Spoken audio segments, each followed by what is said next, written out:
Suddenly, she came close to me as she grasped my hand and looked up with her serious face.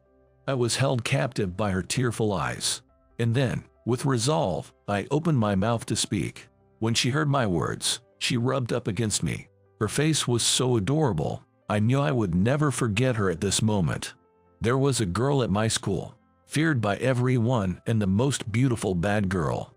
Her name was Ella Smith. Flowing long hair, a small face, big round eyes with long lashes. A classic beauty. Nearly everyone who met her would say she's beautiful. But she came with rumors. She never lost a fight. If you crossed her, you would see hell. If I tried to list them all, it would never end. The scary rumors were abundant. That's why no one dared to approach her. She was always alone. But the truth was, she was my childhood friend. We were in the same class in kindergarten. We played together until about the 2nd grade. We lived close by, and every day we walked to and from school together. Little Ella used to say, "My mom's always away because of her work." Whenever she said that, she looked truly sad, so I stayed by her side, hoping to make her smile. Since we started elementary school, I often helped Ella with her studies. She struggled with studying, but she never hated it. Whenever she solved a problem, her joy made me happy too. Spending time with Ella, whether playing or studying, was so much fun, I couldn't help it. But in the 3rd grade, my parents were relocated, and I had to change schools. As Ella cried, "I'll be lonely," I hugged her tight. "Don't worry, we'll always be friends. If you ever need help, I'll come running," I told her. Looking back now, I think what an irresponsible thing I said. But as a 3rd grader, I truly meant it. Even after I moved, I remember worrying if Ella was crying. That Ella, whom I adored, I met again at the high school entrance ceremony. Growing up from the cute girl she was, Ella had become a beautiful young woman. Her gaze was a bit sharper than before, but I recognized her instantly. But she looked like a complete bad girl. Compared to when she was young, I was a bit shocked at the change, but I was happy to see her again. So I mustered up the courage and spoke to her. "Ella, White, I'm Oliver Brown. Remember me? It's been a while. How have you been?" When Ella looked at me, she frowned noticeably. And then she yelled, "I don't know you." Her momentum left me frozen in place for a while. But leaving me behind, Ella quickly walked away. That was the last time I spoke to Ella. Ella started skipping school towards the end of the 1st year of high school. I wondered what happened, but of course, I couldn't ask her. By the time I was a senior, Ella had been held back a year. I figured she hadn't attended enough days, but there were also rumors that she was held back because of too many fights. Everyone was scared, but even though Ella was a bad girl, I was worried about her. I couldn't forget how Ella cried when I moved away in 3rd grade because she was lonely. To me, even if she became a bad girl, she was still the crybaby Ella. Besides, I was curious about how Ella became a bad girl. But time passed without me being able to talk to Ella, and my graduation was approaching. Just as we were nearing graduation, unexpectedly, Ella began to talk to me. At the time of school dismissal, Ella, who had been waiting for me near the lockers, asked, "Can I ask you something?" She then grabbed my hand, bewildered as I was, and pulled me into an empty classroom. As I stood there surprised, Ella suddenly fell to her knees in front of me. Why are you kneeling down?" While I was in turmoil, Ella, with her head bowed, loudly asked, "Please teach me how to study." I didn't understand the situation, so I decided to ask her the reason. Then she began to say something unexpected. I want to become a nurse. It seems that Ella lives with her mother. She got divorced when Ella was a baby. Ella's father, apparently, was a violent man. Ella's mother worked desperately hard and raised Ella. Maybe that's why Ella used to say Mom is never at home when she was little, because she was busy working. Despite calling ourselves childhood friends, I had no clue about these circumstances. Ella's mother got into an accident and suffered a severe injury. This was when Ella was a freshman in high school. Although her mother is now discharged from the hospital, Ella had to miss school frequently due to taking care of her mother, accompanying her for rehabilitation, and working part-time to secure their living expenses, which led to her having to repeat a grade. So, it wasn't fights or any other similar problems after all. When I heard Ella's story, I felt indescribable emotions. While I was casually attending school, Ella and her mother were struggling hard. It must have been tough. Ella simply nodded in response to my words. Well, she's discharged from the hospital now. Back then, we had insurance, so we got some money from that and also from the person who caused the accident. We somehow managed, but life was already hard, and with the added living expenses, I had to work part-time. As a result, I could hardly attend school and ended up repeating a grade.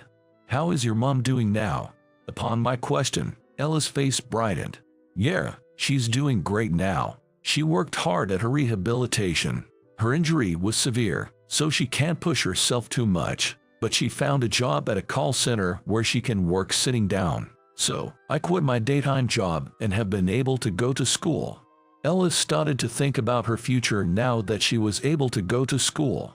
She wanted to become a nurse, the profession that supported her and her severely injured mother.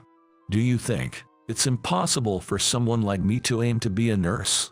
When Ellie asked in a small voice, I hurriedly denied it. There's no way that's true. You've been through a lot, Ella. That's why you'll make a great nurse. At my words, Ella showed a smile, but she had repeated a grade, and even before that, she didn't focus much on her studies. Even her high school teachers told her that the path to nursing might be tough. The teachers told me that a rebel like me couldn't become a nurse, that it's too late for me to catch up on my studies. But I just can't give up. Ella clenched her fists tightly.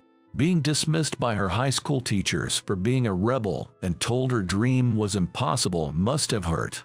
That's when I remembered you. I mean, Oliver. Me. When I asked back, not understanding the meaning, Ella nodded. You said you would fly to my rescue if I was ever in trouble. I was taken aback at that moment. That was something I had told Ella when we were in the 3rd grade, when I was moving away. So, you did remember me after all. Why did you act like you didn't know me at the entrance ceremony? At my words, Ella turned away in a huff, and then she said, a bit petulantly, because if people knew you were friends with someone like me, they might look at you weirdly too. What if you get bullied again? When Ella said that, I remembered our kindergarten days. Back when we were in kindergarten, I was chubby, and my friends called me fatty and bullied me. The one who stood up for me back then was Ella. Even though she had become a high schooler, Ella was worried that I might get bullied, and she tried to distance herself from me. I felt relieved. Ella started to use riffer language and became a lone wolf. But she's still the same kind-hearted girl she was when we were younger. She's always been considerate of others. I sincerely thought I wanted to be on Ella's side. All right, I'll help you with your studies, I said. Ella's eyes sparkled. Really? Are you sure? Of course. I'll rush over if you're having trouble. I promised, didn't I? You're in trouble right now, so I'll be there to help. Seeing Ella's happy face made me happy too. From that day on, I started helping Ella so she could pass her nursing school entrance exam. By the way, I asked Ella why she had become a so-called delinquent, but she didn't really know either. She said, I've always tried to help anyone being bullied. As I kept doing that, people started to fear going against me, said I was good in fights, and so on. That might have led to the delinquent label. Apparently, she had never actually been in a fight. When I asked if she wanted to clear up the misunderstanding, Ella said, I'm not interested. I don't care what people who don't really know me say, as long as my important people understand me, that's enough, she added. As someone who always worries about what others think, I found Ella's steadfastness quite cool. I know that you're kind-hearted, Ella, and that you're working hard towards your dreams, I told her. Then Ella laughed and said, Ahaha, that's a bit embarrassing, but I'm happy. Thank you. Seeing Ella's beautiful smile, my heart wouldn't stop pounding.